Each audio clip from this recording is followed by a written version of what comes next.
পাপ হতে পারে, ভুল হতে পারে, অন্যায় হতে পারে। ওই অন্যায়ের উপর অটল থেকো না, আমার কাছে ফিরে আসো। কাম টু ইউর লর্ড, তোমার রবের দরবারে ফিরে আসো। ক্ষমার মতো ক্ষমা চাও, ক্ষমার মতো ক্ষমা চাইলে আমি সব ক্ষমা করে দেব। সুবহানাল্লাহ পড়েন। রব্বুল আলামিন বলেন, ইয়া আইয়ুহাল্লাযীনা আমানু তুবু ইলাল্লাহি তাওবাতান নাসুহা। ও বিশ্বাসীরা, ভুল করেছো, অন্যায় করেছো, পাপ করেছো, জুলুম করেছো, আমার কাছে ফিরে আসো, ক্ষমা চাও। ক্ষমার মতো ক্ষমা চাইলে সব গুনাহ মাফ করে দিতে পারে কে? পাপ নাই, গুনাহ করি নাই, এরকম কেউ আছি? কথা বলেন। কত পাপ করছি, কোনো হিসাব আছে? পৃথিবীর কেউ না জানলেও জানে কে? আল্লাহ ডেকে বলে, গোলাম আমি হলাম গাফিরুয যামব কাবিলুত তাওব। আমার কাজ হলো ক্ষমা করা, আমার কাজ হলো তওবা কবুল করা। শয়তানের কাজ হলো ওয়াসওয়াসা দেওয়া, আমাদেরকে ভুল পথে নিয়ে যাওয়া। আর আমাদের কাজ হলো ভুল করে ফেলা, আল্লাহর কাজ হলো ভুলগুলো মাফ করে দেয়া। আল্লাহ ডেকে বলে, গোলাম তোরা যদি ভুল না করতি, তোরা যদি পাপ না করতি, তোরা যদি অন্যায় না করতি, তোদেরকে ধ্বংস করে দিয়ে এমন একটা জাতি আমি এই দুনিয়ার বুকে তৈরি করতাম, যারা সকালবেলা ভুল করে দুপুরে মাফ চাইতো, দুপুরে ভুল করে রাত্রে মাফ চাইতো, আজকে ভুল করে আগামীকাল মাফ চাইতো। আর আমি আল্লাহ গুনাহগুলো তাদের সব ক্ষমা করে দিতাম। ক্ষমা করে দিতে আল্লাহর বড্ড ভালো লাগে। বান্দা আল্লাহর কাছে বারবার চাক, চোখের পানি ছাড়ুক, এটা আল্লাহ পছন্দ করে। চোখের পানির যে কত পাওয়ার আপনি কল্পনাই করতে পারবেন না। অনুশোচনার চোখের পানি, চোখ বেয়ে নাকের ডগা পেয়ে জমিনে পড়ার আগেই আল্লাহ এই বান্দারে মাফ করে দেয়। বিশ্বনবী ডেকে বলে, ও আমার উম্মতেরা শোনো, আল্লাহর কাছে দুনিয়ার মানুষদের দুই ফোঁটা পানি সবচেয়ে প্রিয়। এক হলো জিহাদের ময়দানে রক্তের ফোঁটা, দুই হলো অনুতপ্ত বান্দার চোখের পানির ফোঁটা। কত ভুল আপনি করেছেন, কত অন্যায় আপনি করেছেন, কত পাপ আপনার হয়েছে, কত মিথ্যা আপনি বলেছেন, কয় ওয়াক্ত নামাজ ছেড়েছেন, কয় লাখ টাকা ঘুষ খেয়েছেন, কত যৌতুক আপনি খেয়েছেন, কত মিথ্যা আপনি বলেছেন। আপনার পাপ যত বড় হোক, যত বিশাল হোক, যত বেশি হোক, আল্লাহর দয়ার পরিসীমা তার চাইতেও বড়। আপনার পাপ, আপনার অন্যায়, আপনার জুলুমগুলো যদি হয় খালের পানির সমান, বিলের পানির সমান, আল্লাহর দয়া সাগরের পানির সমান। আপনার পাপ যদি হয় সাগরের পানির সমান, আল্লাহর দয়া মহাসাগরের পানির সমান। আপনার পাপ আর অন্যায় যদি হয় পাহাড়ের সমান, আল্লাহর দয়া আকাশের সমান। আপনার পাপ যদি হয় আকাশের সমান, আল্লাহর দয়া আরশের সমান। এজন্য আল্লাহ বললেন, ইয়া আইয়ুহাল্লাযীনা আমানু তুবু ইলাল্লাহি তাওবাতান নাসুহা। ও আমার গোলাম, তুই তোর নিজেরে যত বেশি ভালোবাসিস, তার চেয়েও আমি তোরে বেশি ভালোবাসি। তোর বাবা মা তোরে যত বেশি ভালোবাসে, তার চেয়েও আমাদেরকে বেশি ভালোবাসে কে? আল্লাহ বললেন, ভালোবাসারে তৈরি করার পরে আমি 100 টুকরা করলাম। চিল্লায় বলেন, কয় টুকরা? 99 টুকরা ভালোবাসা আমি আল্লাহ নিজের মধ্যে রেখে দিলাম। 1 টুকরা ভালোবাসা গোটা বিশ্বের সবার মধ্যে আমি ভাগ করে দিলাম। 1 টুকরা ভালোবাসা পেয়ে আমাদের অবস্থা দেখছেন? আল্লাহ যদি 1 টুকরা না দিয়ে আমাকে 30 টুকরা দিত, কথা কন। 1 টুকরা না দিয়ে 80 টুকরা দিলে কি হইতো? কথা কয় না, কথা কন। রাসূল আমার ভালোবাসা, রাসূল আমার আলো আশা, রাসূল আমার প্রেম বিরহের মূল আলোচনা, রাসূল আমার কাজে কর্মের অনুপ্রেরণা। ঠিক কিনা? আমার নবীর জন্য আমার ভালোবাসা আছে না নাই? আমার রবের জন্য আমার ভালোবাসা আছে না নাই? আমার মা বাবার জন্য ভালোবাসা আছে না নাই? সবার জন্য সবার ভালোবাসা আছে না নাই? আমগো দিবস লাগবো কেন? আজকেও তো আমগো ভালোবাসা দিবস, কথা কন। যদি এখন দিবস না, রজনী, আজকে তো আমাদের চান্দোলাতে ভালোবাসা রজনী, কথা কন। প্রতি মুহূর্তে আমাদের ভালোবাসা, এজন্য আমাদের ডেট পালন করা লাগে না। আমরা সব সময় সবারই ভালোবাসি। চিল্লায় বলেন ঠিক কিনা? এজন্য আল্লাহ ডেকে বললেন, গোলাম আমি যে তোদের কত ভালোবাসি তোর ধারণা নাই। চোখের পানি ছাড়, গুনার কথা স্মরণ কর, তওবা কর। তওবার মতো তওবা করলে সব গুনাহ মাফ করে দিতে পারে কে? বিশ্বনবী বলে, আমার কোনো গুনাহ নাই, তারপরেও প্রতিদিন 70 বারেরও বেশি আমি তওবা করি। আল্লাহে ইন্নী আস্তাগফিরুল্লাহ ওয়া আতুবু ইলাইহি আকসার মিন ৭০ মাররা। Could you imagine that? কল্পনা করছেন কোনদিন যে নবীর গুনাহ নাই, ওই নবী তওবা পড়ে প্রতিদিন ৭০ বার, আকসার ৭০ বারেরও বেশি। আমার পড়া দরকার কয়বার? আপনার পড়া দরকার কয়বার? বিশ্বনবী ৭০ বারের বেশি বলে আমাদের পড়া দরকার কয়বার? আর আমরা প্রতিদিন পড়ি কয়বার? কথা কন। আমাদের ভুল হবে, ভুল হতে সমস্যা নাই, ভুল হওয়াই মানুষের স্বভাব, কিন্তু ভুল হওয়ার পরে ভুলের উপর অটল থাকা যাবে না। শয়তান আর মানুষের মধ্যে এই মৌলিক পার্থক্য। শয়তান ভুল করে ভুলের উপরই আছে, ঠিক কি না? ক্ষমা চায় নাই, কিন্তু আমরা সকালে ভুল করলে দুপুরে মাপ চাই কার কাছে? 19 সালে ভুল করলে 20 সালে মাপ চাই কার কাছে? মৃত্যুর আগ পর্যন্ত আমরা ক্ষমা চাইলে ক্ষমা করে দিবে কে? সব সময় 24/7 তওবার দরজা খোলা, দুইটা সময় ছাড়া। ভালো করে মনে রাখবেন, মুখস্থ ঠোঁটস্থ যেন থাকে। দুইটার সময় তওবা কবুল হয় না, চিৎকার করে বলেন কয় সময়? এক হলো বাদাল গারগারা, গারগারানি যখন আসে, মালাকুল মাউত যখন চলে আসে, মালাকুল মাউতরে যখন দেখে ফেলবেন তখন তওবা কবুল হবে নাকি? কথা কন। ফেরাউনের নাম শুনছেন? ওরা যখন আল্লাহ লোহিত সাগরে ডুবাইয়া পানি খাওয়াইতে লাগলো, পানি খাইতে খাইতে পেটটা হয়েছে এত বড়, আর পানি খাইতে পারেন। এরপর হাত তুলে কয় আনা মিনাল মুসলিমিন, কোরআনের আয়াত, আনা মিনাল, হাত তুলে কয় আমি মুসলমান। ফেরাউন নাই বলে মুসলমান, আমরা যাবো কই? কথা কহ।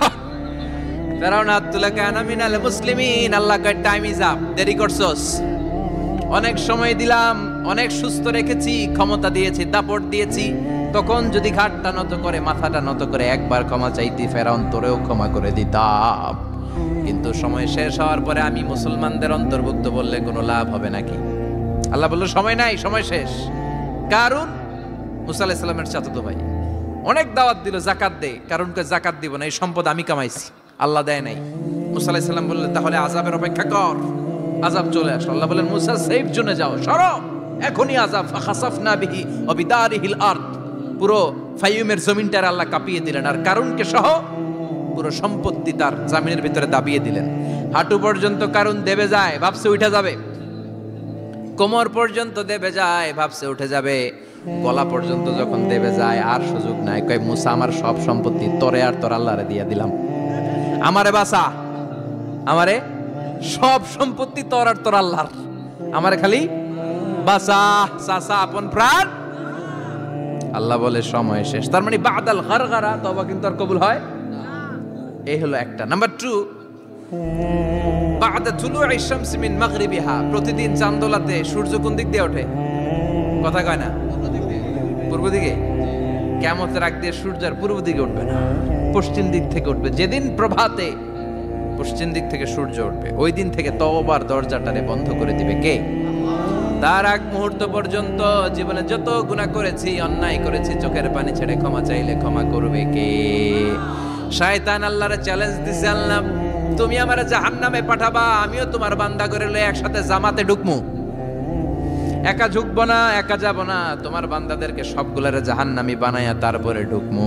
তোমারে চ্যালেঞ্জ দিলাম, একটারও জান্নাতে ঢুকাইতে পারবা? আল্লাহকে তুই আমারে চ্যালেঞ্জ দিলি? আমি তো সব রাজার বড় রাজা, মহারাজা, আমারে চ্যালেঞ্জ দেশ, এত সাহস পাইলি কই? তুই আজীবন ওয়াসওয়াসা দিয়ে পাপ কাজ করাবি, একদিন তাফসীর মাহফিলে এসে আমার বান্দা ক্ষমা চাবে, আমি মাফ করে দেবো, তুই কি করবি?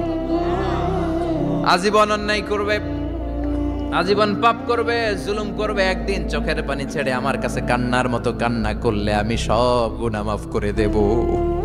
এজন্য আল্লাহ বললেন ইয়া আইয়ুহাল্লাযীনা আমানু তুবু ইলাল্লাহি তাওবাতান নাসুহা, ভুল করেছো তওবা করো, মাফ করবে কে? সাইয়েদনা আদম আলাইহিস সালাম ভুল করলেন, দুনিয়ায় এসে শত শত বছর কাঁদলেন, কিন্তু ক্ষমা হয় না। আল্লাহরে বললেন আল্লাহ কি করলে ক্ষমা পাবো বলো?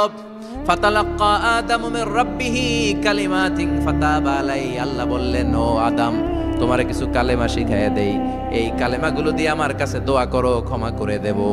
আল্লাহ শিখাইয়া দিলেন, ও আদম দুই হাত তুলে চোখের পানি ছেড়ে আমার কাছে পড়ো, রব্বানা, পড়েন, রব্বানা যালামনা আনফুসানা ওয়া ইল্লাম তাগফির লানা ওয়া তারহামনা লানাকুনান্না মিনাল খাসিরিন। এটা শিখাই দিয়েছিল আল্লাহ।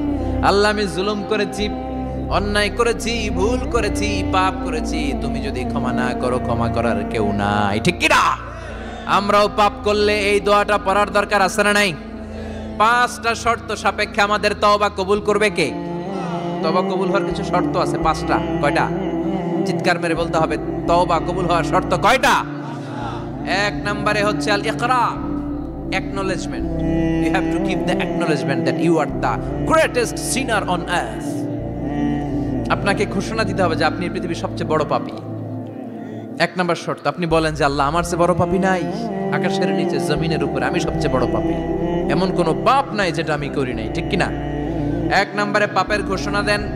2 নম্বরে আন-নাদাম, নাদাম মানে repentance, you have to be repentant for what you have ডান।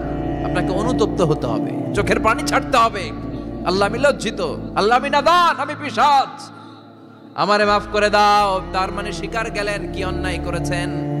2 নম্বরে আপনি অনুতপ্ত হলেন। 3 নম্বরে স্টপ, যেই পাপ করতেছিলেন ওটা থামান। Stop what you have done, যেটা করতেছিলেন আগে থামান। আপনি সুদ খাইছেন, অনুশোচনা আসলো, মাফও চাইতেছেন, আবার সুদও খাইতেছেন, হবে? আপনি ঘুষ খেয়েছেন, তওবা শুরু করলেন, আবার ঘুষও খেয়ে যাচ্ছেন, হবে? থামেন, স্টপ। 3টা গেল। 4 number, to hate what you have done, ঘৃণা করতে হবে, যে পাপটা করেছেন মন থেকে ওই পাপটাকে ঘৃণা করতে হবে। 5 নাম্বার শর্ত হচ্ছে to determine that you never repeat this sin again in your life. আল্লাহর ওয়াদা দেন, কমিটমেন্ট দেন যে আল্লাহ আমার জীবনে পারতপক্ষে এই পাপ জীবনেও করব না। চিৎকার করে বলেন ঠিক কিনা? তার মানে আপনি স্বীকার যান, তারপরে আপনি অনুতপ্ত হবেন, যে পাপ করেছেন থামিয়ে দিবেন, পাপটারে মন থেকে ঘৃণা করবেন, আর আল্লাহরে ওয়াদা দিবেন আল্লাহ আর করব না।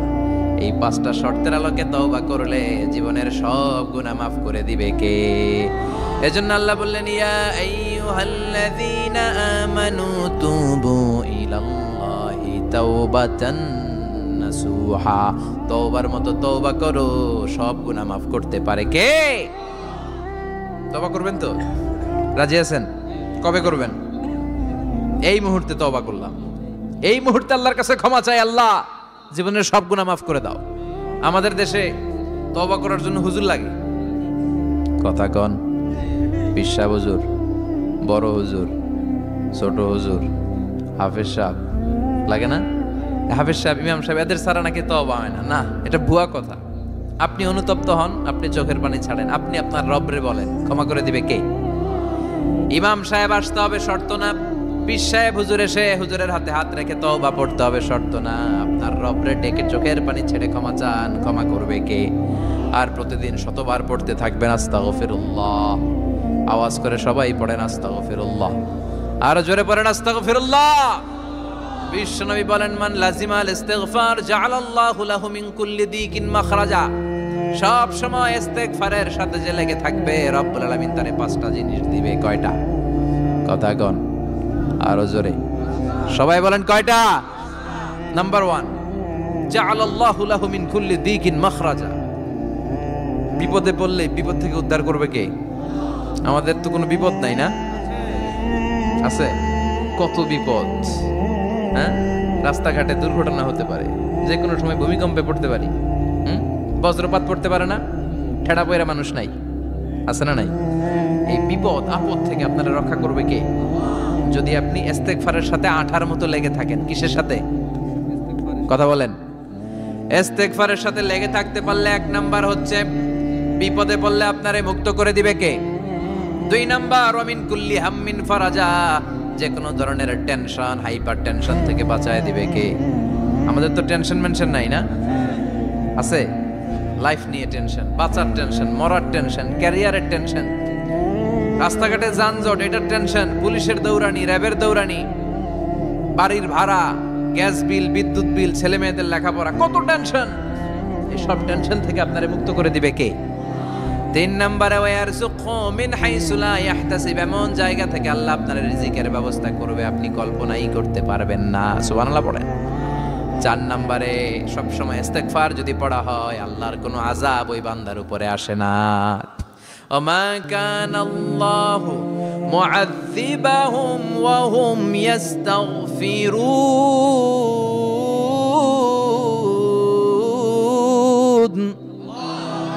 যতক্ষণ আমার বান্দা আমার কাছে ইস্তেগফার পড়তে থাকে আমার কোনো আযাব বান্দারে পাবে না। যতক্ষণ ইস্তেগফার পড়বেন আল্লাহর কোনো আযাব আপনার উপর আসবে না। 4টা গেল। 5 নাম্বার, বারবার ইস্তেগফার পড়লে রফিক ভাই আল্লাহ আপনারে মুস্তাজাবুদ দাওয়া বানিয়ে, দোয়া করা মাত্র কবুল করে নেবে কে? মুস্তাজাবুদ দাওয়া বুঝেন তো? মানে যিনি হাত তুলতে দেরি কবুল হতে দেরি হয় না।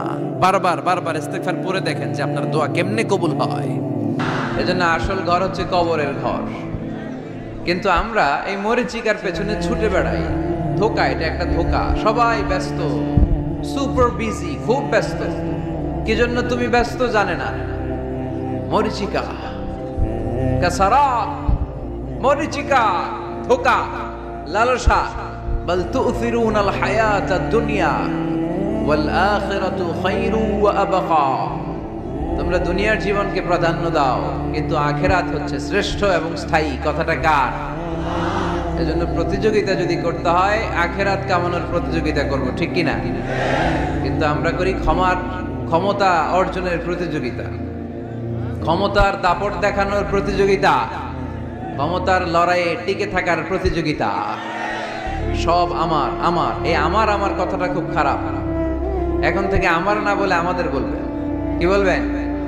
আমাদের। তাহলে অহংকার একটু কমবে। মানুষের অহংকার থাকা উচিত না। হাল আতা আলাল ইনসানি হিনুম মিনাদ দাহর লাম ইয়াকুন শাইআম মাযকুরা। মানুষ কি তার সৃষ্টির দিকে একটু নজর করে তাকায় না? সে কি ছিল? সৃষ্টির শুরুতে সে উল্লেখ করার মতো কিছুই ছিল না। এই যে আমরা যখন ছোট্ট ছিলাম, বয়স যখন আমার 3, 2, তখন আমি কি কি করছিলাম মনে আছে? স্মৃতির পাতা হাতড়াতে হাতড়াতে পেছনে যেতে যেতে কত বছর বয়স পর্যন্ত আপনি ঘটনা বা স্মৃতি মনে রাখতে পেরেছেন বলেন? আমি মিজানুর রহমান আজহারি সর্বোচ্চ 3 বছরের, আমার বয়স যখন 3 ততটুকু খেয়াল আছে। এরপরে আমি আর খেয়াল নাই কি হয়েছিল আমার 2 বছর বয়সে। আমার বয়স যখন 6 মাস, I don't know anything about it, কিচ্ছু জানি না। মায়ের পেটের ভেতরে 9 মাস নাকি ছিলাম শুনছি, কিন্তু কি হয়েছে আমি জানি না। আপনি যদি আপনার স্মৃতির পাতা হাতড়াতে হাতড়াতে পেছনে যান, কতটুকু মনে আছে আপনার? কত বছর বয়সে? হ্যাঁ, কয় বছর? 4 বা 5। এর আগের কথা আমরা জানি না। কিন্তু মায়ের পেটের ভেতরে আমার লালন পালন করলো কে? কত ক্ষুদ্র আমি, কত তুচ্ছ আমি, কত নগণ্য আমি। এক ফোঁটা নাপাক পানি থেকে আল্লাহ আমার তৈরি করলো। Sperm drop, blood clot, little flesh, কিচ্ছু ছিলাম না। জোকের মতো, ব্যাঙের বাচ্চার মতো ছোট্ট মায়ের জরায়ুর দেয়ালে লেপ্টে ছিল। সেখান থেকে আস্তে আস্তে আমারে বড় করলো কে?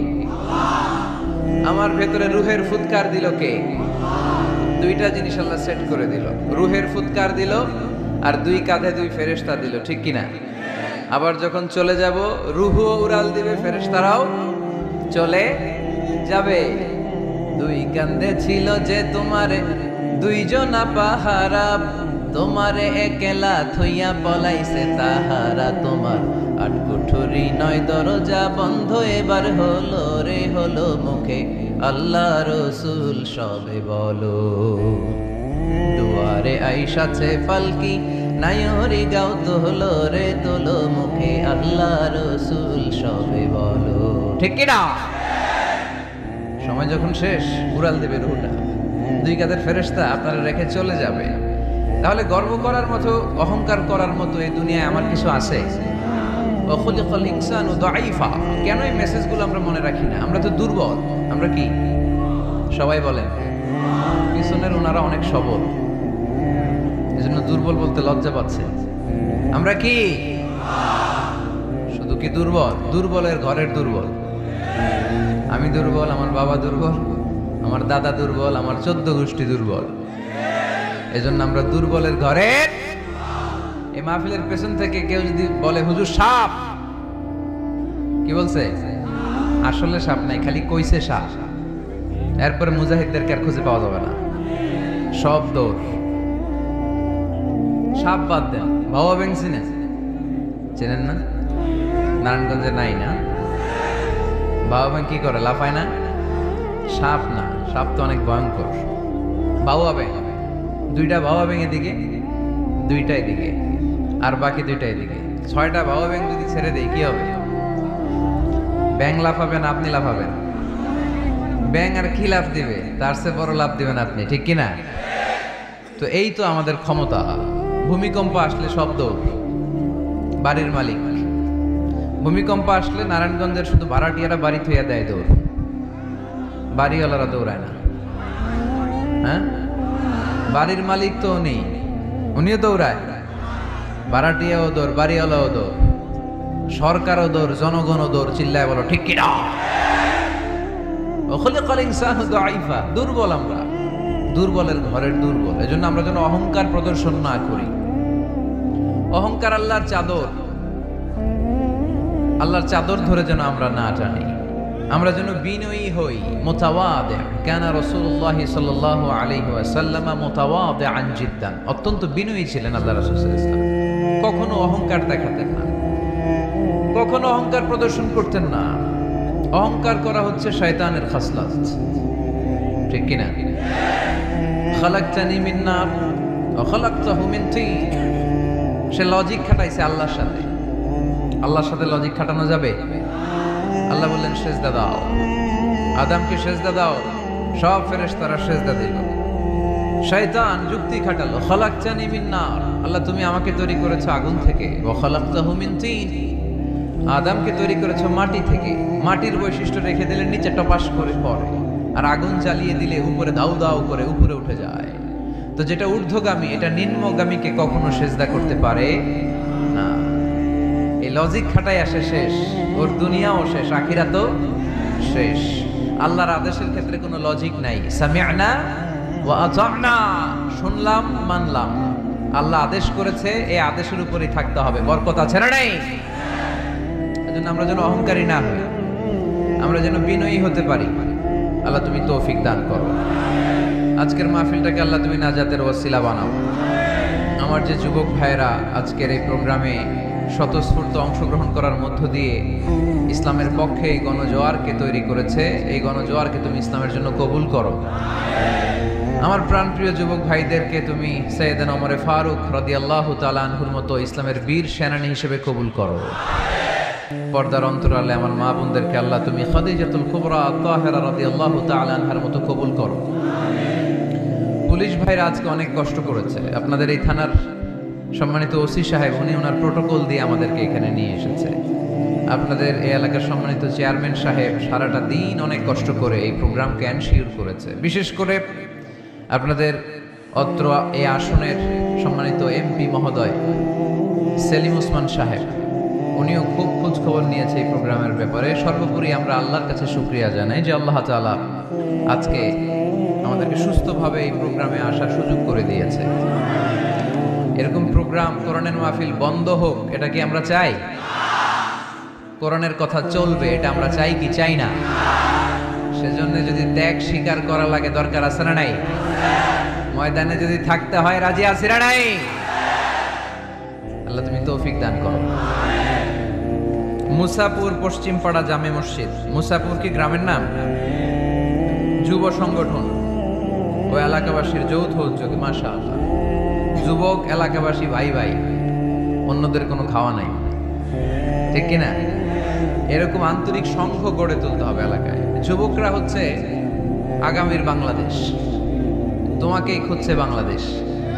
তোমার দেহে এখন অনেক শক্তি, উচ্ছ্বাস, এটাকে ইসলামের পক্ষে কাজে লাগাতে হবে।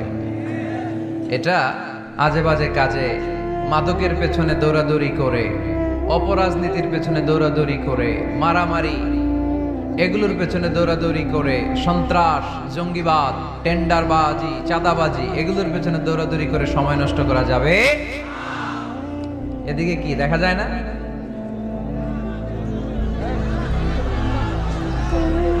স্টেজের এই পাশে যারা আছেন একটু চাপেন, সামান্য চাপলেই ওনারা দেখতে চায়, দেখতে চায়।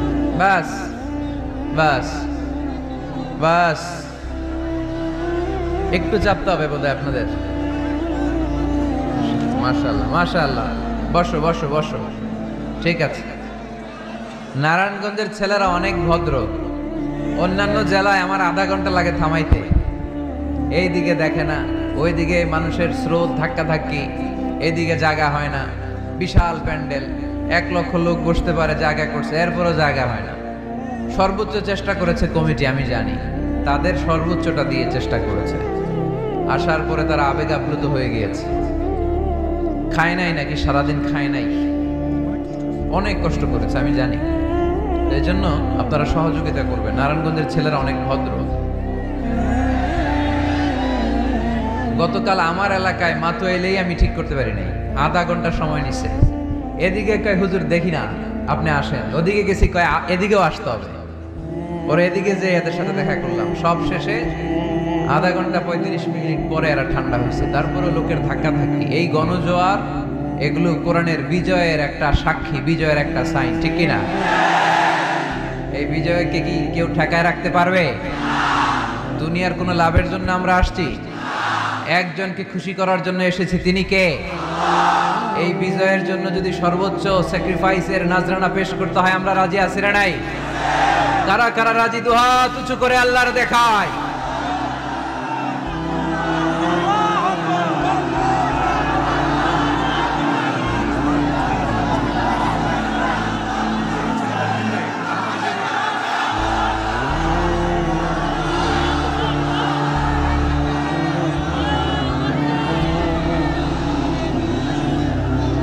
আল্লাহ তুমি কবুল করো। এই যে যুবক ছেলেগুলো খেলার মাঠে যায় না, এখন আড্ডাবাজিতে যায় না, টেন্ডারবাজিতে যায় না, চাঁদাবাজিতে যায় না, উল্টাপাল্টা কোনো কাজে যায় না। এরা যাত্রা পালায় এখন আর যায় না, এরা গানের কনসার্টে যায় না, এরা কোরআনের প্রেমে পাগল হয়ে এসেছে, ঠিক কিনা? কোনো বিরিয়ানির প্যাকেট আছে নাকি আজকে? তাইলে গণজোয়ার এটা কোরআনের পক্ষে না বিপক্ষে? আমরা কোরআনের পক্ষে থাকতে চাই কি চাই না? আল্লাহ তুমি আমাদেরকে কবুল করো। কোরআনের প্রতি ভালোবাসাকে ইসলামের বিজয়ের জন্য তুমি কবুল করে নাও। এজন্য যুবক যারা আছো, তোমরা আগামীর বাংলাদেশ। তুমি বাংলাদেশ, তুমি বাংলাদেশ। 10 বছর 20 বছর এমন ভাবে আমরা বাংলাদেশের জন্য কাজ করব যাতে গোটা বিশ্ব বাংলাদেশের নাম শুনলে এটা একটা সমৃদ্ধ দেশ, সুখী দেশ, একটা মডেল কান্ট্রি, এই হিসেবে যেন বাংলাদেশকে এক্সাম্পল দিতে পারে, ঠিক কিনা? সেজন্য তোমাদেরকে কাজ করতে হবে খুব বেশি। অলসতা করা যাবে? কাজে কোনো লজ্জা নেই, লজ্জা হচ্ছে অলসতায়। Never underestimate any job. কোনো চাকরি, কোনো ব্যবসাকে ছোট চোখে দেখবে না, whether it small or big. ছোট চাকরি হোক, ছোট ব্যবসা হোক, আমরা করব। আমরা স্বাবলম্বী হতে চাই, নিজের পায়ে দাঁড়াতে চাই, আমরা আত্মমর্যাদা সম্পন্ন মুসলিম হতে চাই, ঠিক কিনা? কেইছে এখানে লোকজন অনেক বেশি হয়ে গেছে, দাঁড়ানোর জায়গা নাই। প্রতি রাতের ঘটনা। প্রিয় ভাইয়েরা, কি হয়েছে? কি হয়েছে? প্রজেক্টর আছে, প্রজেক্টর আছে।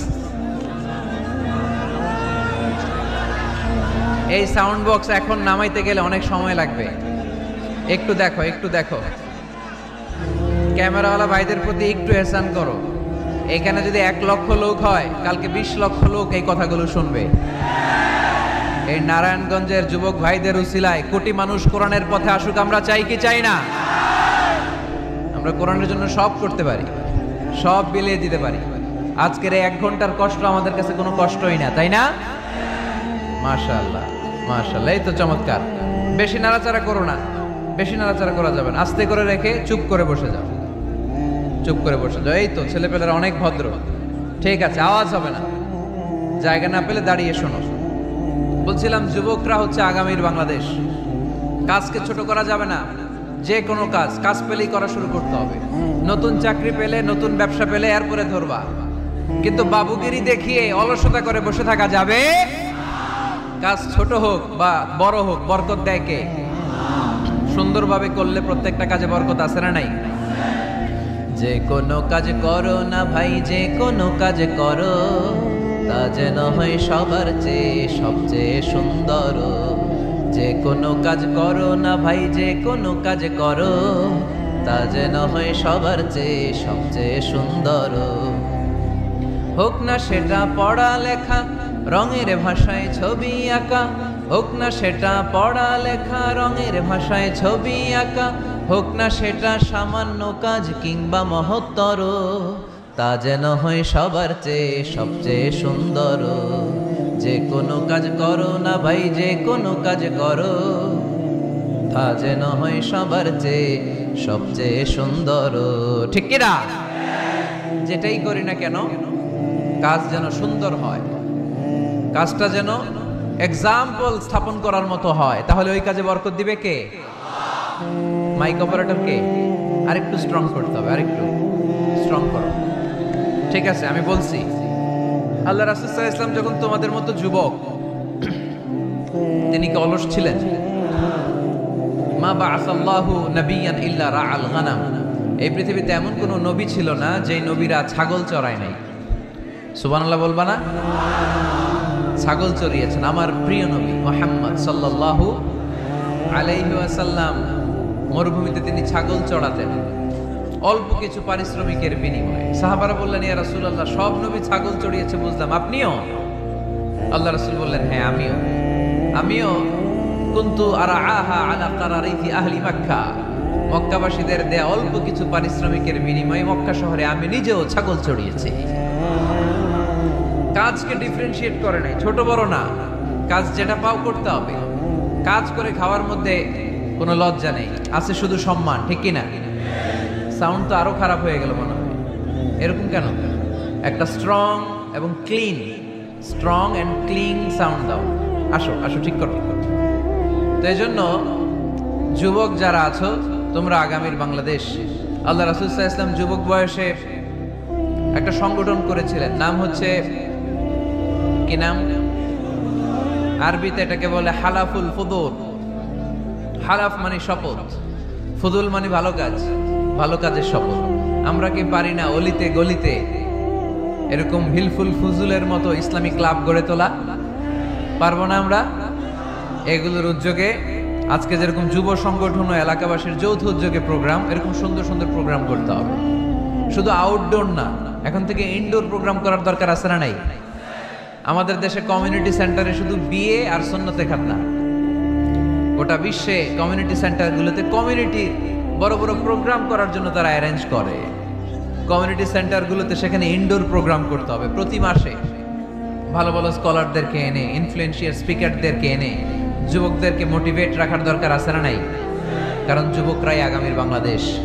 আল্লাহ রাসূল সাল্লাল্লাহু আলাইহি ওয়াসাল্লাম প্রতিজ্ঞা করালেন যে হিলফুল ফুজুলের শপথ হচ্ছে মক্কায় চাঁদাবাজি টেন্ডারবাজি চলবে না, দুর্বলের উপর সবলের কোনো অত্যাচার চলবে না। তো এরকম হিলফুল ফুজুল থাকার দরকার আছে না নাই? আল্লাহ যুব সংগঠনকে তুমি কবুল করো, এলাকাবাসীকেও তুমি কবুল করো। মিনার বাড়ি বন্দর, নারায়ণগঞ্জ, মুসাপুর রাস্তার পাশে 2 দিন ব্যাপী তাফসীরুল কোরআনের প্রোগ্রামের আজকে দ্বিতীয় রজনী। প্রথম দিন কথা বলেছিলেন হযরত মাওলানা সাদিকুর রহমান আল আজহারী। আল আজহার ইউনিভার্সিটিতে আমরা একসাথে পড়াশোনা করেছি। আমার ছোট ভাই সুন্দর কথা বলে, কোরআন থেকে বলে। আল্লাহ তাআলা সাদিকুর রহমান আল আজহারীর জ্ঞানকে তুমি আরো বাড়িয়ে দাও। আজকের রজনীতে আমাকে রেখেছেন আপনার আলোচক। আমার আগে কথা বলেছে very energetic, hard working, enthusiastic যুবকদের আইকন শায়েখ সিফাত হাসান। সে আমারেও মাঝে মাঝে বসায় ওয়াজ করে, সুন্দর সুন্দর কথা শোনায় সে আমাকে, আমিও মন্ত্রমুগ্ধ হয়ে শুনি। যুবকরা যেখানেই আছে ওখানে এনার্জি আছে না নাই? যুবকদের থেকে কথা শুনতে হবে, কারণ যুবকদের মধ্যে আছে অনেক শক্তি। এই শক্তিকে আমরা পজিটিভ ওয়েতে দিন কষ্ট করছে, এখনো যোগাযোগ মেনটেন করে যাচ্ছে। এরকম নেতা আমাদের থানাগুলোতে থাকুক, আমরা চাই কি চাই না? যারা কোরআনের মাহফিল বন্ধ করে না, অ্যারেঞ্জ করে দেয়, আয়োজন করে দেয়, সারাদিন গাদার মতো খাটুনি খেটে কোরআনের মাহফিলে রাত্রেবেলা নিজে উপস্থিত থেকে সার্থক করে দেয়। আমরা এই ধরনের নেতাদেরকে চাই যারা সবসময় কোরআনের পক্ষে থাকবে, ঠিক কিনা? আল্লাহ পাক অত্র এলাকার চেয়ারম্যান মহোদয়কে তুমি কোরআনের জন্য কবুল করো। আরো অনেক বিশেষ অতিথি এই প্রোগ্রামে উপস্থিত হয়েছেন। সম্মানিত অনেক অতিথিবৃন্দদের নাম এখানে আছে যারা এই প্রোগ্রামের জন্য কষ্ট করেছে। আমরা সবার জন্য দোয়া করি, আল্লাহ তুমি সবাইকে কবুল করো। আসুন আমরা আর সময় নষ্ট না করে সরাসরি মহাবিশ্বের মহাবিশ্বয় মহাগ্রন্থ আল কোরআনুল কারীম থেকে কথা শুনি। আমি আমার খুতবার শুরুতে আপনাদের খেদমতে সূরাতু আল মুমিনুনের প্রথম আয়াত তেলাওয়াত করেছি। এই সূরায় আল্লাহ তাআলা মুমিনদের 7টি গুণের কথা বলেছেন, যে গুণগুলো একজন মুমিন হিসেবে আমাদের জীবনে থাকা দরকার আছে। এই 7টি গুণ আজকে আমরা জেনে যাব মানার উদ্দেশ্যে, ঠিক কি না? ওয়াজ কি শুধু শোনার জন্য শোনা? শুনতে চাইলে তো ইউটিউবেও শোনা যায় না? ইউটিউবে ওয়াজ শোনেন না আপনারা? আমার ওয়াজ শুনছেন? কারা কারা দেখি? মাশাআল্লাহ, আমরা হাত নামাই প্রত্যেক দিন। হ্যাঁ, মাশাআল্লাহ মাশাআল্লাহ মাশাআল্লাহ। আল্লাহ তুমি কবুল করো। এই ইউটিউবটারে আমরা ভালো কাজে লাগাবো। গান শোনা ছেড়ে দিছো? মাশাআল্লাহ, আল্লাহ তুমি কবুল করো। এটা অনেক ভালো কথা যে আমরা আজে বাজে কাজে আর সময় নষ্ট করি না। ইন্টারনেট ইউজ করলেও এটা কোরআনের কাজেই লাগাই, ঠিক কি না? তো ওয়াজ কিন্তু ইউটিউবেও শোনা যায়, কিন্তু এখানে আমরা এসেছি একটা স্পিরিট নিয়ে যাব। সরাসরি কথা শোনার আর বলার মধ্যে একটা তাসির প্রভাব আছে না নাই? তো এই জন্য বিশ্বাসীদের যে 7টা গুণাবলী আজকে এগুলো আমরা জেনে যাব, যাতে করে আমরা মানতে পারি, পালন করতে পারি, ঠিক কিনা? সূরাটার নাম হচ্ছে সূরাতুল মুমিনুন। সূরার নাম কি?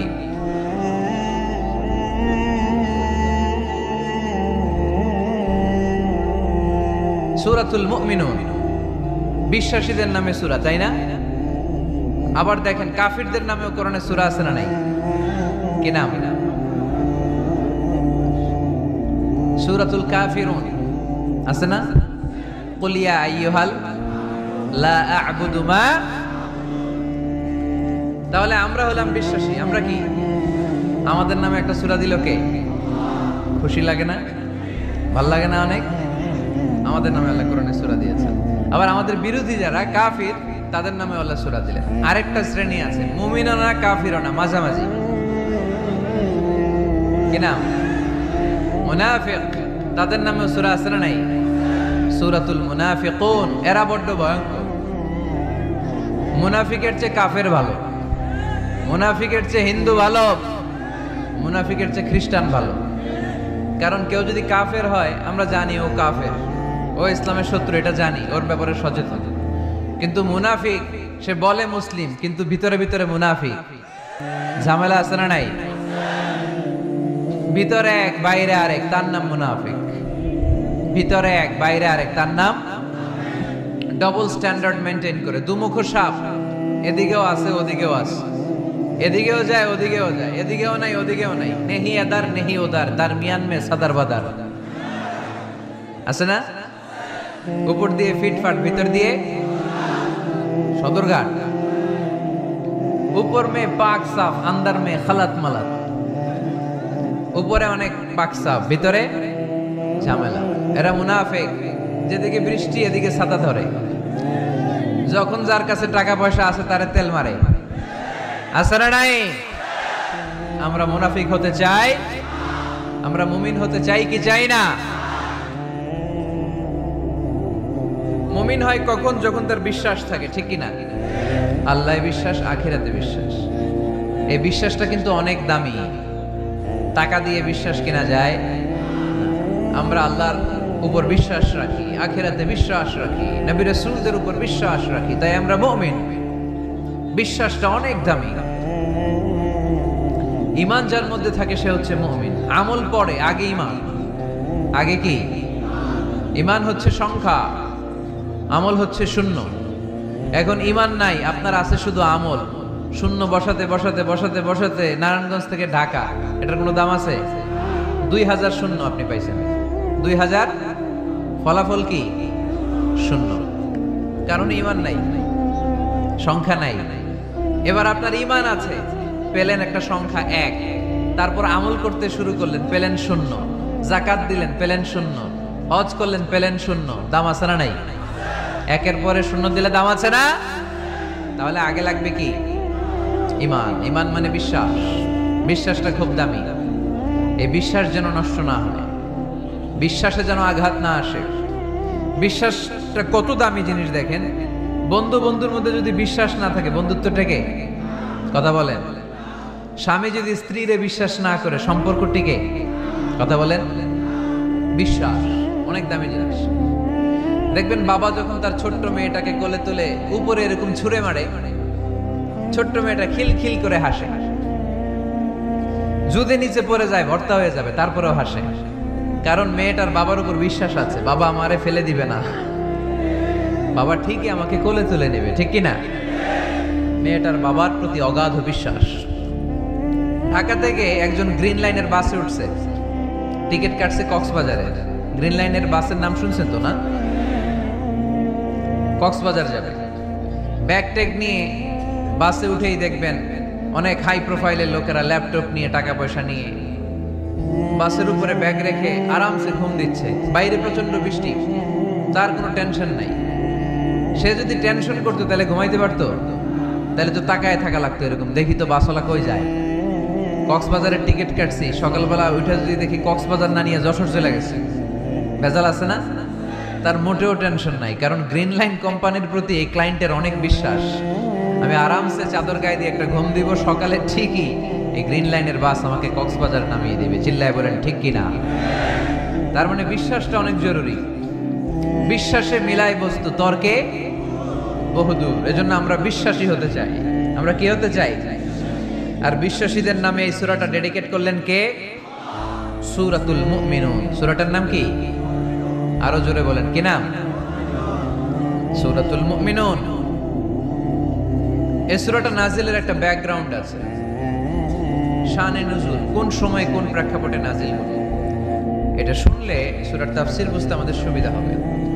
আল্লাহ রাসূল সাল্লাল্লাহু আলাইহি ওয়াসাল্লাম সাহাবাদেরকে নিয়ে বসা, হঠাৎ করে ওমরে ফারুক মৌমাছির আওয়াজ শুনতে পেলেন, বন বন বন বন আওয়াজ। হাদিসটা এসেছে মুসনাদ ইবনে আহমদ ইবনে হাম্বলে, সুনানি তিরমিজিতে।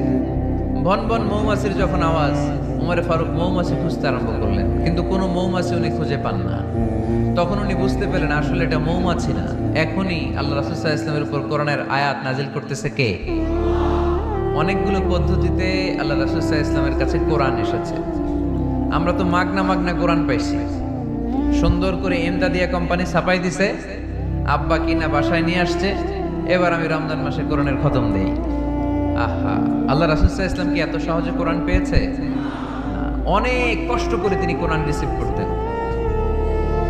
মিসলা সালসালাতিল জারাস, মাঝে মাঝে ঘন্টার ধ্বনির মতো কোরআন নাজিল হতো। প্রাইমারি স্কুল ছুটি হলে দপ্তরি ঘন্টা বাজায় না, ধাম ধাম বিকট আওয়াজ হয়। এরকম আওয়াজে যখন কোরআন নাজিল হতো, আল্লাহ রাসূল সাল্লাল্লাহু আলাইহি ওয়াসাল্লাম কোরআন রিসিভ করতে যেয়ে ঘেমে যেতেন শীতের রাতে। আজকে একটা শৈত্য প্রবাহ গেছে না, প্রচন্ড শীত। দুপুরবেলা আমার প্রোগ্রাম ছিল কিশোরগঞ্জের, কি নাম, পাকুন্দিয়া। প্রচন্ড শীতে লোকজন কাঁপছিল। আপনাদের তো প্যান্ডেল আছে, ওদের প্যান্ডেলও ছিল না, খোলা ময়দানে লক্ষ লক্ষ মানুষ। প্রচন্ড শীতের রাতে আম্মা জান আয়েশা রাদিয়াল্লাহু তাআলা আনহা উনি কাঁপতেন, আর এই কোরআন রিসিভ করতে যে বিষ্ণু ঈসা ইসলাম ঘামতেন। সুবহানাল্লাহ বলতে পারলেন না? এত কঠিন ছিল ওহি রিসিভ করা। ইন্না সানুলকি আলাইকা কওলান সাকিলা, নবী হে এই কোরআনের বাণীটা অনেক সাকিল, ভারী, এত ভারী। ওটের উপর বসে থাকা অবস্থায় যখন কোরআন নাজিল হতো, তখন রাসূল সাল্লাল্লাহু আলাইহি ওয়াসাল্লাম যে ওটের উপর বসে আছেন, ওটের পা গুলো জমিনে গেড়ে যেত। ঘোড়ার উপর বসে থাকা অবস্থায় কোরআন নাজিল হলে ঘোড়াটা দাঁড়ানো থেকে বসে যেত। মাঝে মাঝে সাহাবাদের গায়ে হেলান দিয়ে পায়ের মধ্যে মাথা রেখে রাসূল সাল্লাল্লাহু আলাইহি ওয়াসাল্লাম শুয়ে থাকতেন। এক সাহাবীর পায়ে মাথা রেখে আল্লাহ রাসূল সাল্লাল্লাহু আলাইহি ওয়াসাল্লাম শুয়ে আছেন, তিনি টেরই পাচ্ছেন না। হঠাৎ করে কোরআনের আয়াত নাজিল হতে লাগলো। সাহাবী বললেন, হঠাৎ করে আমি টের পেলাম বিশ্বনবীর মাথাটা অনেক ভারী হয়ে গেল। আমার মনে হচ্ছে যে রাসূল সাল্লাল্লাহু আলাইহি ওয়াসাল্লামের মাথার ভারে আমার পায়ের হাড়টি ফেটে খান খান হয়ে যাবে। সুবহানাল্লাহ বলেন। তো এই কঠিন কোরআন যখন রাসূল সাল্লাল্লাহু আলাইহি ওয়াসাল্লাম রিসিভ করতেন, তিনি ঘেমে যেতেন। আবার মাঝে মাঝে সাইয়েদনা জিবরাইল আলাইহিস সালাম সরাসরি ওনার সূরাতে আসতেন কোরআন নিয়ে। হেরা পর্বতে আর সিদরাতুল মুনতাহায়, এই দুই জায়গায় আল্লাহ রাসূল সাল্লাল্লাহু আলাইহি ওয়াসাল্লাম সাইয়েদনা জিবরাইল আলাইহিস সালামের মূল আকৃতিতে ওনাকে দেখতে পেয়েছিলেন। মাঝে মাঝে স্বপ্ন যুগে আসতো এই ওহী। পর্দার আড়াল থেকে মেরাজের রাতে তিনি পেয়েছেন ওহী। মাঝে মাঝে ইউলকা ফি কুলুবি রাসূলিল্লাহ, আল্লাহ রাসূল সাল্লাল্লাহু আলাইহি ওয়াসাল্লামের অন্তরে ওহী ঢেলে দেয়া হতো। আর মাঝে মাঝে মিসলা সাউতিন নাহাল, মৌমাছির ভনভন ভনভন আওয়াজের মতো কোরআন নাজিল করতো কে? ভনভন আওয়াজ দেখে ওমরে ফারুক বুঝলেন এটা আসলে মৌমাছি না, কোরআনের আয়াত। কোরআনের আয়াত নাজিল শেষ, আল্লাহ রাসূল সাল্লাল্লাহু আলাইহি ওয়াসাল্লাম চেহারা ঘুরিয়ে সাহাবীদের দিকে মুখ করে বসলেন আর বললেন, এইমাত্র সূরাতুল মুমিনুনের শুরুর দিককার আয়াতগুলো আমার কাছে নাজিল হয়েছে। এখানে আল্লাহ তাআলা মুমিনের 7টি গুণের কথা বলেছে। কয়টি? সবাই বলতে হবে, কয়টি গুণ? আল্লাহ রাসূল বললেন, মান আকামা হুন্না দাখালাল জান্নাহ। এই 7টা গুণ যে মানবে আল্লাহ তাআলা জান্নাতুল ফেরদাউসের মালিক বানায় দিবে। আজকে এই 7টা গুণের ব্যাপারে আমরা জেনে যাব ইনশাআল্লাহ। পড়ি আর জোরে পড়ে ইনশাআল্লাহ। আর যদি আপনাদের কষ্ট হয় ওঠা বসা করবেন না, হাত তুলে দাঁড়িয়ে যাবেন, বলবেন হুজুর কষ্ট হচ্ছে। দুই একজনের কাছ থেকে শুনলেই দোয়া করে বিদায়, সংক্ষেপ করে দেবেন ইনশাআল্লাহ। মাইকের সাউন্ডে আমি প্রাণ পাচ্ছি না। আমি বলতেছি একটু ইকো দিয়ে দেখো প্রাণ পাওয়া যায় কিনা। একটু ইকো দাও তো দেখি, বেশি দিও না, আবার একটু দাও। দুর্বল সাউন্ড, দুর্বল।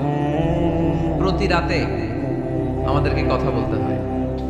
সাউন্ড সিস্টেম যদি ডিজিটাল সাউন্ড সিস্টেম না হয়, দুর্বল হয়, আমাদেরকে শাউট করতে হয়।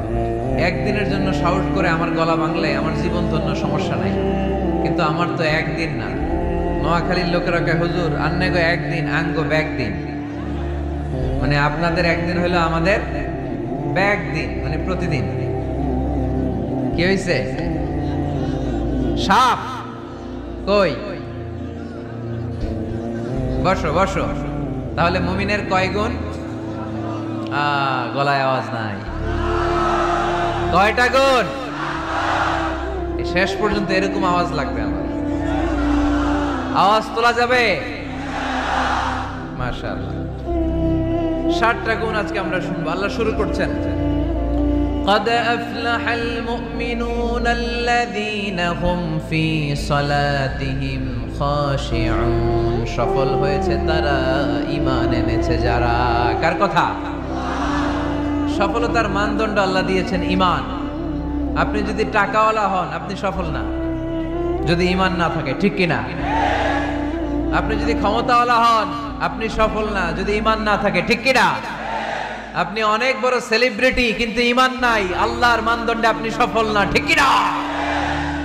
এজন্য আল্লাহ বলেছেন সফল হয়েছে তারা, ঈমান এনেছে। আমি বলবো সফল হয়েছে তারা, আপনারা বলবেন ঈমান এনেছে যারা। আওয়াজ তুলে বলেন সফল হয়েছে কারা? যারা ঈমানদার তারা সফল। قد أفلح المؤمنون, successful indeed are the believers. তারাই সফল যারা ঈমানদার। তবে যেন ঈমানদার নয়, তাদের 7টা বৈশিষ্ট্য থাকা চাই। কয়টা? 1 নম্বর আল্লাহ বলছেন আল্লাযীনা হুম ফি সালাতিহিম খাশিউন। তারা যখন সালাতে দাঁড়ায় দিন দুনিয়ার হুঁশ থাকে না, তারা ভীত সন্ত্রস্ত হয়ে আল্লাহর দিকে রুজু হয়ে সালাত আদায় করে। নামাজে যখন দাঁড়াবো দুনিয়ার কোনো হুঁশ জ্ঞান আমাদের থাকতে পারবে? আমাদের হুঁশ থাকবে একদিকে, তিনি কে? সালাতে কায়েম করো, সালাতে কায়েম করো, হবে সম্মানী তুমি, হবে জান্নাতি তুমি, হবে সম্মানী তুমি, হবে জান্নাতি তুমি। দিবে কাল হাসরে শীতল ছায়া আরশে আজিম, রাব্বিয়াল আলা রাব্বিয়াল আযীম। পড়েন রাব্বিয়াল আলা রাব্বিয়াল আযীম। আলহামদুলিল্লাহ। আল্লাযীনা হুম ফি সালাতিহিম খাশিউন। শুরু হয়ে গেল মুমিনদের 7টি বৈশিষ্ট্যের আলোচনা। 1 নম্বর বৈশিষ্ট্য হচ্ছে মুমিনরা যখন নামাজে দাঁড়ায় দিন দুনিয়ার হুঁশ থাকে না, তাদের চিন্তা, তাদের ধ্যান চলে যায় একদিকে, তিনি কে? সাইয়েদনা আলী রাদিয়াল্লাহু তাআলা আনহু যুদ্ধের ময়দানে মারাত্মকভাবে জখম হলেন, আহত হলেন। পায়ের ভেতরে জিহাদের ময়দানে তীর ঢুকে গেল, তীর কেউ টেনে বের করতে পারে না। এতটাই জখম হয়েছে, তীর ধরে টান মারলে তিনি চিৎকার মারে। বিশ্বনবী দেখলেন অবস্থা বেগতিক। আল্লাহর হাবিব বললেন তীর ভিতরে টানাটানি দরকার নাই, যেহেতু টান মারলে ব্যথা পায়, ছেড়ে দাও। আজান দাও বেলাল, তুমি আজান দাও, একামত দাও। এক সাহাবীরে বললেন, আমি যখন নামাজে দাঁড়াবো, আলী যখন নামাজে দাঁড়াবে, নামাজরত অবস্থায় তুমি তোমার নিজের দায়িত্বে আলীর পায়ের ভেতর থেকে তীরটা টেনে বের করে ফেলবা। আজান দেয়া হলো, একামত হলো, বিষ্ণু ইসলাম নামাজ পড়তে শুরু করলেন। সাইয়েদনা আলী রাদিয়াল্লাহু তাআলা আনহু নামাজে দাঁড়ালেন। ওই সাহাবী দাঁড়ান নাই, বিশ্বনবীর পরামর্শ অনুযায়ী কাতারের ভেতর দিয়ে যে বিশ্বনবীর মেয়ের জামাতা সাইয়েদনা আলী রাদিয়াল্লাহু তাআলা আনহুর পা থেকে টান মেরে তীর বের করেছে। টান দিয়ে তীর খোলা হয়েছে, কিন্তু সাইয়েদনা আলী মুহূর্তের জন্য টের পান না। আগে টান মারতেছে, ব্যথা পায়, চিৎকার মারে, কিন্তু সালাতের অবস্থায় টান মেরে তীর বের করেছে, উনি টেরই পান নাই। আল্লাহু আকবার। তার মানে যখন নামাজে তিনি দাঁড়িয়েছেন, দিন দুনিয়ার হুঁশ তার ছিল না। তার হুঁশ, জ্ঞান, চিন্তা, ধ্যান সব কিছু চলে গিয়েছে একজনের দিকে, তিনি কে? এজন্য বিশ্বনবী বলতেন, আনতা আবুদাল্লাহ কাআন্নাকা তারা ফাইন লাম তাকুন তারাহু ফাইন্নাহু ইয়ারাক। এমন ভাবে নামাজ পড়বে, মনে করবে তুমি আল্লাহকে দেখে দেখে নামাজের মুসল্লায় আছো, ঠিক কি না? যখন নামাজ পড়বা ভাববা তুমি আল্লাহকে দেখছো। আর যদি এটা কষ্ট হয়, অ্যাটলিস্ট এটা ভাবো যে আল্লাহ তোমায় দেখছে। আমাদেরকে দেখে কে? আমি যে নামাজ পড়ি দেখে কে? এই চিন্তাটা মাথায় থাকার দরকার আছে না নাই? কিরে ভাই, এখানে তো ধাক্কাধাক্কি করে লাভ নাই। প্রজেক্টর গুলো কোন দিকে? প্রজেক্টর আছে ওই যে পেছনে প্রজেক্টর, ওখানে চলে যাও। এখানে দেখার জন্য যদি ধাক্কাধাক্কি করো বিশৃঙ্খলা হবে। সাউন্ড নাই। এই মাইকটা কি কাজ করে না তোমার? তো সাউন্ড পায় না কেন? আচ্ছা, সাউন্ড কম বলে যদি চিল্লাও তাহলে তো আমার কথা আরো শোনা যাবে না। ও দেখতেছে, ওকে দেখতে দাও। এত বড় গ্যাদারিং এ এইদিকে সমস্যা হবে, ওদিকে তার ছিঁড়ে যাবে, ওদিকে সাউন্ড বক্স নষ্ট হয়ে যাবে, এটা খুব স্বাভাবিক। তোমাদের সহযোগিতা লাগবে, তা না হলে তো একটু পর পর আলোচনার মাঝখানে ব্রেক দিলে আলোচনা করা যাবে না। লক্ষ লক্ষ লোকের সমাগম, এখানে কিছু সমস্যা হবেই, এগুলো মেনে নিয়েই আমাদেরকে বসে থাকতে হবে, ঠিক কিনা? মাইক অপারেটর, লাস্ট চান্স দিলাম তোমার, এটা ঠিক করো তাড়াতাড়ি। তোমার মাইকের কারণে অনেকবার ব্রেক হয়েছে আমার আলোচনা। হয়েছে, একটা ছেলে কথা বলবো না এখানে। এই ছেলে